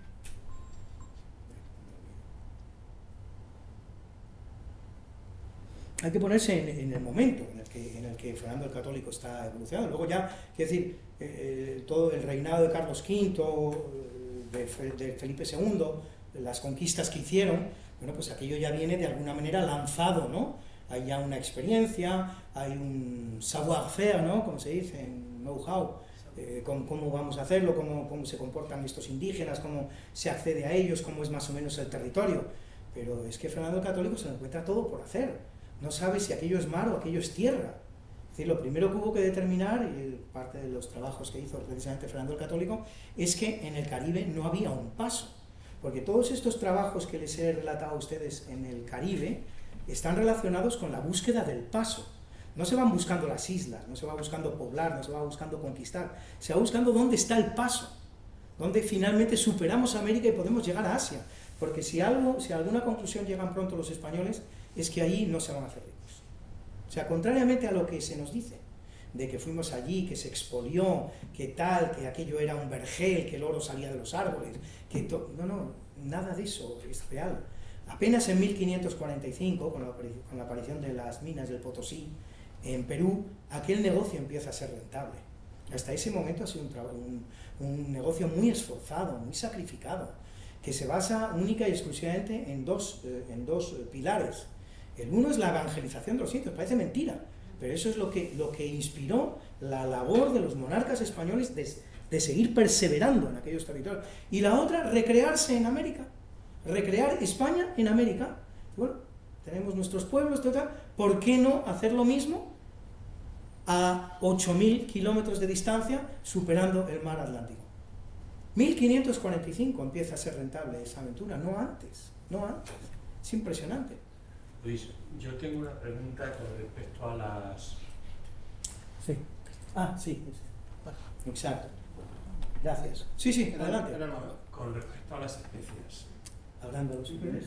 Con respecto a las especias. A las especias. Sí, o sea, la palabra especias, por lo que tenemos hoy en día, claro, no sería lo mismo que tenemos hoy en día, ¿no? Porque en última instancia, que se dedique el esfuerzo que se dedicó a que tuviésemos más orégano o más perejil, lo digo por poner dos ejemplos, pues yo entiendo que las especies eran importantes porque había de esas especies se hacían medicamentos o cosas así, ¿no? O porque ayudaba a conservar más los alimentos o cosas así. Exactamente. O sea, sería por eso. Claro. Y también por el prestigio que otorgamos. Es que el prestigio es una cosa muy importante. ¿Qué es lo que diferencia mi Dacia Sandero, que no tiene elevalunas automático ni cierre centralizado, del mejor de los Mercedes? El prestigio. No lo diferencia otra cosa. Es decir, con un límite de velocidad a 120, como tenemos en España, y multas formidables si se superan los 120 kilómetros a la hora, ese Mercedes no aporta nada que no aporte mi Dacia Sandero. No aporta nada. Salimos a Málaga los dos y llegaremos al mismo tiempo. Y llegaremos igualmente cansados. Es prestigio. Y las especias daban prestigio. El hecho de poder tener especias en la cocina y aderezar las comidas, invitar a tu amigo, no, que tengo pimienta de Ceilán, o que tengo clavo de las Molucas. Hay que estar en aquel pellejo, y ver cómo se le pone a uno el pecho de enseñar. Yo no estoy de acuerdo. Además de las dos funciones que le ha dicho. Pero es que fundamentalmente yo creo que la función de las especias era mantener una seguridad alimentaria, sí, que es lo que llamamos ahora, que era la principal. Era la principal. Claro. Yo es que he mencionado la que él no ha mencionado, él ha dicho una, dos y el prestigio. No, la más importante, claro, son tiempos en que no hay frigoríficos. Que es, vamos a ir a otro momento de la historia, pero que nos va a dar, quiero decir, que nos vamos a encontrar con la misma clave. ¿Qué es lo que hace a la Argentina rica? ¿A partir de qué momento ese país llamado Argentina pasa a ser una de las primeras potencias económicas del mundo? El descubrimiento del frigorífico. Porque el gran bien que tenían los argentinos y que podían exportar a todo el mundo y alimentar a todo el mundo con él era su ganado vacuno, que no podían exportar precisamente porque no existía el frigorífico. Existe el frigorífico, se inventa a principios del siglo XX y Argentina estalla como una potencia económica. A partir de ese momento ya puede exportar carne. Bueno, pues eso es lo mismo que opera en el caso de las especias. No había frigoríficos, por lo tanto la única manera que había de conservar alimentos eran las especias. Pero especias que venían con unos sabores, con unos... Hay temas muy divertidos respecto de las especias. ¿Ves? Ustedes se tiende a creer que los indios, los indígenas americanos pues eran tontitos o tal. Los indígenas americanos se salvan, liquidan el expediente español muchas veces mandando a los españoles a la mierda. ¿Tú que estás buscando oro? Pues mira, justamente a 1500 kilómetros de aquí, te coges por esa montaña, la atraviesas, te vas a encontrar un río, vas a Maya y ahí tienes todo el que quieras. Y ahí se iban los españoles. Pero lo más gracioso es que a Orellana lo engañan con la canela. En América no había canela. Les enseñan, ¿y esto dónde lo hay? Y le dicen los indios, pues sí, a 2000 kilómetros, ahí sí, ahí hay canela. La canela venía de Ceilán. En América no hubo canela, puede que ahora la habrá, porque hubo ese intercambio alimentario gracias precisamente a los españoles. Pero no lo había. Y Orellana coge y se larga y descubre todo el Amazonas buscando la canela. O sea, que quiere decir que es que tiene episodios la conquista española que son cómicos, que son divertidos, que son... Es extraordinario. Y son pocas las personas que han caído en esto. Este tema de la canela yo no se lo he visto comentado a nadie. Pero es que es así, es genial que un indígena que no sabe leer, que no sabe escribir, que no sabe agricultura, que no ni el transporte por bestia, ni conoce la rueda, nada, no conoce nada de nada. Pero dice, yo lo que tengo que hacer es quitarme este clavo encima. Y quiere canela, pala, buscar canela. Mira, uy, pues esto lo hemos visto allí, sí, hombre, hay muchísima. Busca tú a los indios de no sé cuánto, ya verás toda la canela que tienen. Ahí hay una y ahí hay otra. Yo te quería preguntar por Fernando el Católico y por quién fue el gran descubridor de la nueva diplomacia europea. Bueno, además, claro, parecía que había he tenido poco tiempo para explicar lo que quería explicaros, pero claro, es que la primera embajada permanente de la historia es la embajada española en Roma. Y esa embajada española en Roma se funda durante el reinado de Fernando el Católico. Ahora no te puedo decir el año preciso, por lo tanto no te puedo decir si es en la época en la que comparte el trono con Isabel la Católica o en la época en que él ya está solo, pero es un tema que voy a apuntar para la próxima. Y de los matrimonios de los hijos. Exactamente. Bueno, esa política matrimonial tampoco exageremos, esa política matrimonial se viene dando desde el principio de los tiempos. Lo que pasa es que efectivamente los reyes católicos primero tuvieron la fortuna de tener una amplia familia, cosa que no era fácil. La reina Ana de Inglaterra, Ana I de Inglaterra, fíjense qué caso, pobre desdichada, era protestante y malísima, pero lo que les voy a contar inspira pena a cualquier persona. Tuvo 19 hijos, los 19 muertos, los 19 nacieron muertos de alguna enfermedad que hoy día conocemos bien, incompatibilidad de sangre, lo que sea, que hoy día se resolvería con una simple transfusión o lo que fuera, pero tuvo 19 hijos, los 19 nacieron muertos, solo uno sobrevivió 2 años y murió, ¿no? Y los reyes católicos, por el contrario, tuvieron una amplia familia, y luego pues esta habilidad, este talento diplomático, esta astucia que tenía Fernando el Católico, y también esta pasión que tenía Isabel la Católica, y este buen hacer de los dos, y efectivamente consiguieron una política de alianzas matrimoniales extraordinaria, que en definitiva es la que engrandeció a España también, además de todos estos descubrimientos de los que hablamos, y también la que de alguna manera proporcionó problemas, pero bueno, tampoco podemos hacer historia ficción y tratar de imaginar cómo habría sido. Pero claro, evidentemente todo ese imperio europeo, que es el que le importaba a los reyes, porque claro, nosotros lo vemos ahora desde nuestra perspectiva y nos parece que lo importante era el imperio americano. A Carlos V el imperio americano le importaba un pepino, le importaba 3, era un asunto completamente secundario para él. De vez en cuando pues atendía a Bartolomé de las Casas, le oía escuchar su rollo, luego convocaba la controversia de Valladolid para que se resuelva si tenemos que seguir conquistando allí o no, si no conquistamos no pasa nada. Su problema era Europa. Él no llegó Hoy día, en cambio, vemos que la grandeza de España residió en América.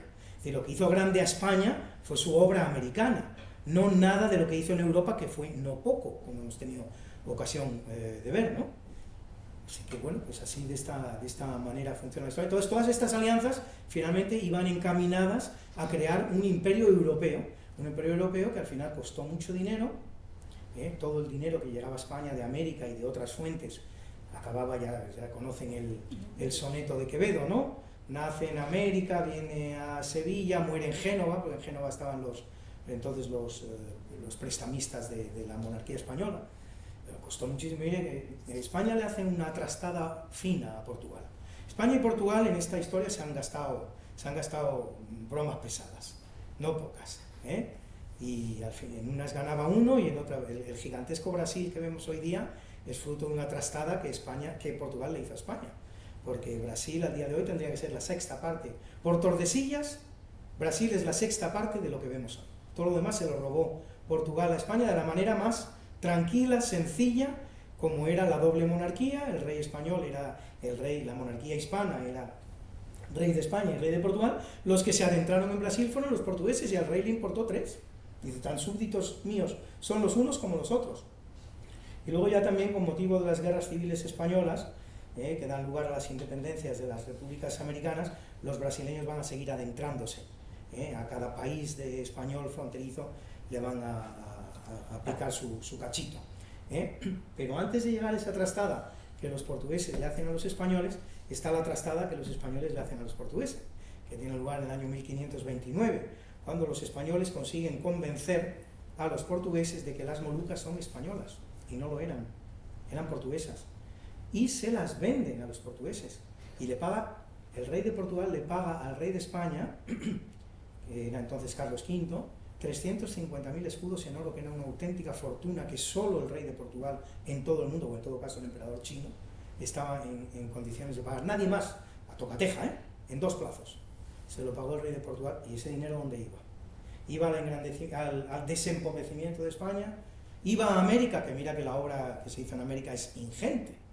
Fíjate si encima hubieran desembarcado esos 350.000 escudos de oro. No, iba a las guerras en Alemania, en Flandes, tal. O sea que ese imperio, claro, la historia es pan para hoy y hambre para mañana, nunca sabemos, uno se fija con su corta perspectiva qué es lo que parece interesarle, y de hecho lo que le interesa, porque si es un fracaso será para la generación siguiente. Con un símil bien actual, España está endeudada en un 121%, y eso nos lo estamos comiendo nosotros mal que mal estamos pasándolo bien, gracias a ese endeudamiento. ¿Cómo lo van a pasar nuestros hijos? Pues probablemente muy mal, dirán barbaridades de nosotros, pero nosotros aquí estamos tan contentos, haciendo tantas cosas como un hacemos. apunte. Claro. Sería interesante saber cuánto da Trump por Groenlandia, a ver si es más. Bueno, que no de los $7.200.000 que dio por Alaska Exactamente, a los rusos. a los rusos. Había una pregunta por ahí. Sí, Luis, la verdad que es fenomenal. Y ya que invocaste a la Argentina, bueno, un argentino tiene que hacer... Vos sos el... Sí. muy bien, el agregado militar en la Embajada Yo Española. es que tengo un evento, me tengo que ir. Muchas gracias. Un placer conocerte. Ya hemos tenido ocasión de hablar por WhatsApp. Mi abuelo, que era argentino, estuvo destinado en el mismo centro de trabajo, vamos a decirlo así, de una manera muy amplia, en la que estás destinado tú. Te iba a hacer una pregunta con respecto a la parte filosófica de Fernando y su lema en el escudo. Sí. El tanto monta no explica mucho de la mentalidad de Fernando como estadista. O sea, porque se lo vincula mucho a Isabel, no tanto monta, Sí, tanto, claro. pero en realidad el escudo es anterior a Isabel. Entonces, Desconozco, lo leí en su momento, el origen del tanto monta tanto, y ahora no lo recuerdo. Yo creo que el tanto monta tanto es el Alejandro Magno cuando rompe el nudo gordiano. Sí. Dice, da lo mismo deshacerlo. claro, que pegarlo. pero entonces no hay una vocación magna de Fernando. Pues muy posible, ¿eh? Está bastante bien apuntado. Lo habéis apuntado vosotros. Sí, así es, estoy de acuerdo. Pero finalmente conoces bien que la interpretación que se ha venido dando a ese lema es que efectivamente... Pero ya ves que no es tanto así. No, al final no fue tanto monta tanto, porque Fernando sí fue rey de Castilla, es Fernando V de Castilla, de hecho, tiene el ordinal, firmaba las leyes, las cédulas, tomaba decisiones, era el gran general de los ejércitos castellanos, porque Granada la conquista él en persona, es el general de esos ejércitos, se comportó realmente como un rey de Castilla y lo era, salvo en el pequeño detalle ese de que no podía transmitir derechos sucesorios. Pero en cambio Isabel la Católica no fue reina de Aragón y hasta donde yo sé no tomó ninguna decisión que fuera importante para el reino de Aragón. Así que ese tanto monta tanto, bueno, pues al final fue tanto monta pero no monta tanto. Y de la mano de eso, has dicho varias veces en la presentación que esto no fue así, ¿no? Entonces es como que hemos aprendido o nos han enseñado mal la historia y dejando de lado lo típico de la leyenda negra, es decir, sucesos que no tienen nada que ver con la leyenda negra se han explicado mal. Exactamente. ¿A qué le atribuís eso? Me alegro mucho que me hagas, porque mi sentido, vamos a ver, cuando yo tengo otra charla que se llama Los Pilares de la Leyenda Negra, y entonces lo primero que tengo que romper en mi audiencia es esa impresión de que la leyenda negra es algo muy concreto, con unas historias muy concretas, inventadas por lo general, trabajadas en un laboratorio, por muchas personas interesadas, ¿no? Y la leyenda negra no tiene nada que ver con eso. La leyenda negra es una serie de historias que se van creando cada una por su lado, cada uno en su momento utiliza la parte de la leyenda negra que le interesa, y lo que es más importante, y tú lo has apuntado, no es solo una serie de historias falsas, directamente falsas, que al final es lo más difícil de imponer. También se puede imponer, estamos viendo en los tiempos actuales como nos están contando millones de chorradas y nos las estamos creyendo. Y son obvias que no son así, no creo. Se pueden imponer. Para mí la leyenda negra, sobre todo, la parte más grave y peligrosa de la leyenda negra es el desenfoque de la historia. El no enfocar la historia donde merece la pena enfocarla y en obtener consecuencias de ese desenfoque de la historia. Y te doy un ejemplo muy claro, con el que se va a entender perfectamente. Todos estamos encelados en el tema de la Armada Invencible. Que si es invencible, que si no es invencible, que si la Gran Armada, que si la Felicísima, que si fue el clima, que si no fue el clima, que si fue una derrota, que si no fue una derrota, que si hubo contacto, hubo finalmente un conflicto militar o no hubo, tantas cosas. ¿Qué es la Armada Invencible? La Armada Invencible es una batalla, una Armada Invencible, Gran Armada, Armada Española, llámala como quieras, no me voy a detener, llámala como quieras, no me voy a detener en ese tema. ¿Qué es la Gran Armada? Es una batalla que forma parte de una guerra que no tiene nombre, pero que existió, y que yo la llamo la Guerra Anglo-Española de los 20 años. Empieza en 1585 y termina en 1604, con el Tratado de Londres, sumamente beneficioso para España, porque por el Tratado de Londres, que se firma en Londres, como su nombre indica, los españoles obtienen la libre navegación por el Canal de la Mancha, obtienen el compromiso de los ingleses de que no van a volver a hacer ataques piratas, cosa que cumplirán durante muchísimos años. Obtienen el compromiso de los ingleses de que no van a volver a apoyar a los rebeldes flamencos, cosa que observarán y que cumplirán durante muchísimos años. En esa guerra de los 20 años, que empieza con una serie de acciones de piratería, que continúa con el episodio de la Gran Armada, que continúa después con el episodio de la Contraarmada, que fue un fracaso de los ingleses, incluso superior al que habían cosechado los españoles en aguas inglesas, y que termina con el Tratado de Londres. Esa guerra de los 20 años la ganó España. ¿Qué han hecho los ingleses con mucha astucia? Como parte de las tácticas en las que consiste una estrategia negro-legendaria. Utilizar una grúa, así, que viene por arriba, rescata el episodio de la Gran Armada, lo levanta así, lo extrae, todo lo demás no existe, y solo vamos a hablar de la Gran Armada. Eso es leyenda negra. Eso es leyenda negra de la máxima calidad. Por ejemplo, un ejemplo más, y termino, y además en este no me voy a extender. Las guerras de independencia americanas no fueron guerras entre españoles e indígenas, fueron guerras civiles entre españoles. Los indígenas se mantuvieron al margen en la medida en que pudieron hacerlo, y de tomar partido, lo tomaron más bien por el bando realista, pero nos lo plantean como una guerra donde unos españoles, algunos, que eran muy buenos, que eran estupendos, pues lucharon a favor de los indígenas.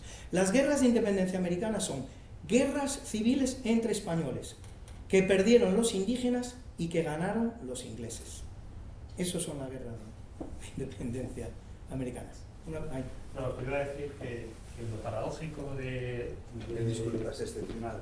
Gracias, muchas gracias, un placer. Es que algunos de los que estamos aquí tengamos ya canas.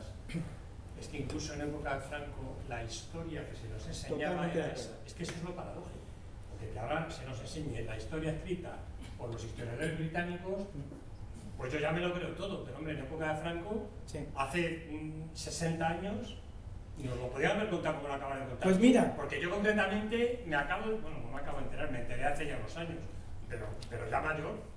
Tienes toda razón, y eso es un tema que yo me veo obligado a sostener muchísimas veces. Es decir, en tiempos de Franco, yo me eduqué, yo tenía 15 años cuando murió Franco, prácticamente había terminado mi ciclo escolar, ¿no? Un año después estaba en la universidad. Se nos enseñó poco más historia que la que se nos enseña ahora.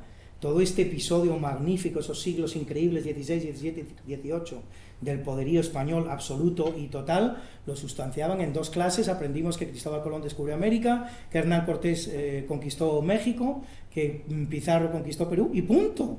Y le estábamos haciendo pues estatuas aquí a los libertadores, cosa que no me parece mal, sinceramente. Está aquí un hermano argentino, no me parece mal, pero es que no se hacían las correspondientes estatuas a los conquistadores españoles.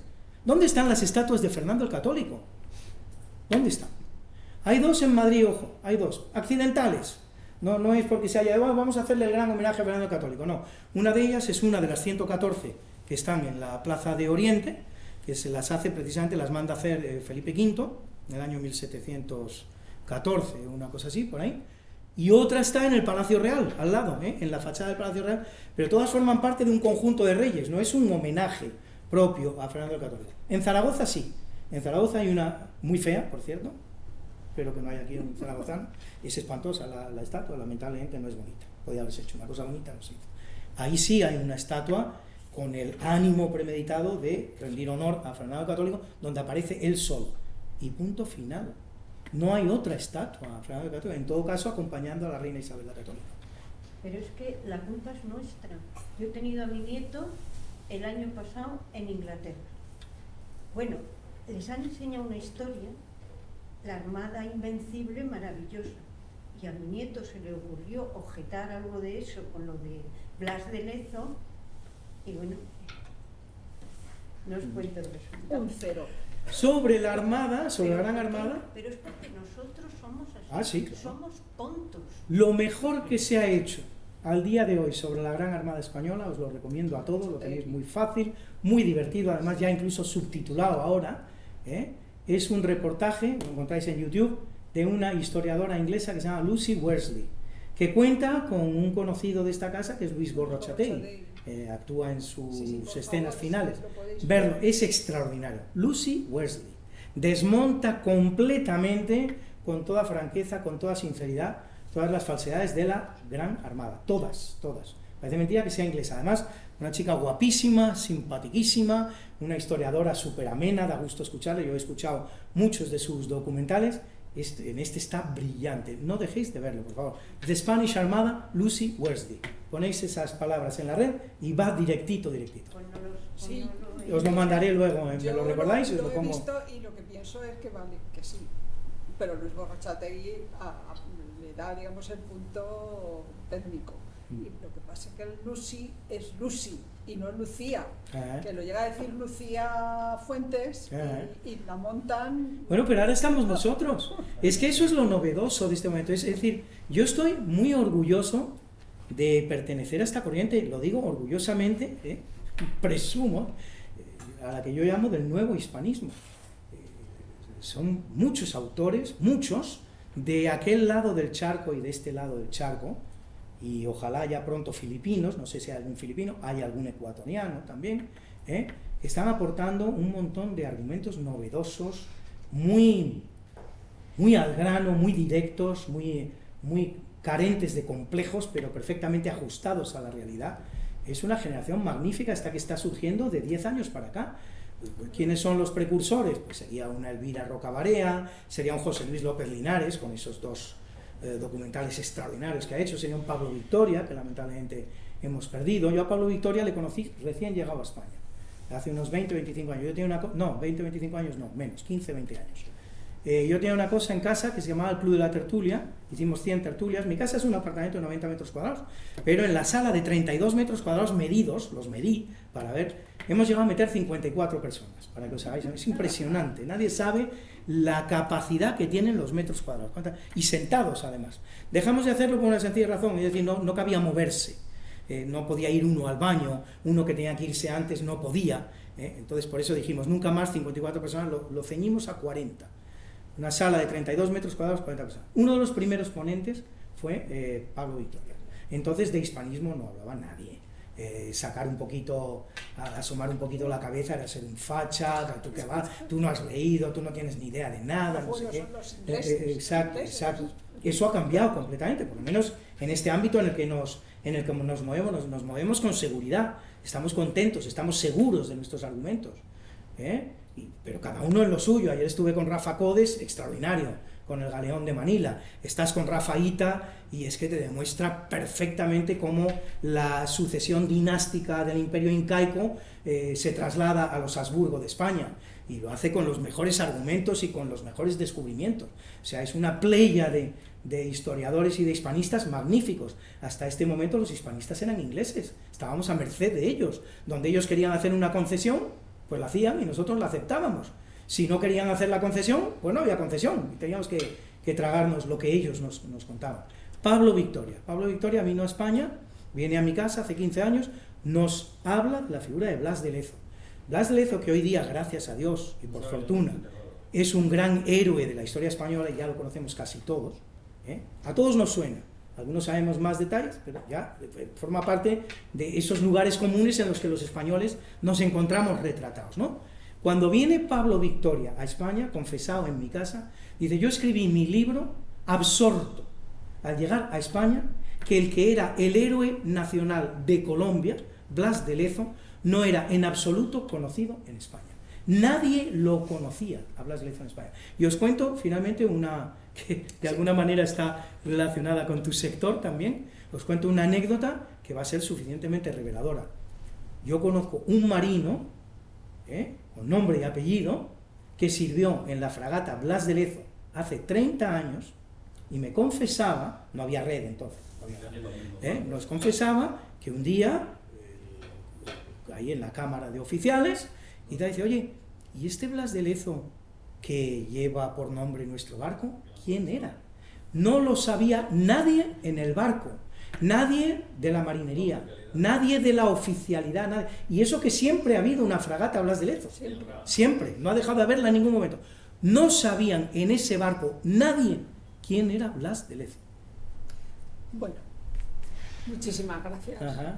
Pues muchísimas gracias, lo he pasado muy bien.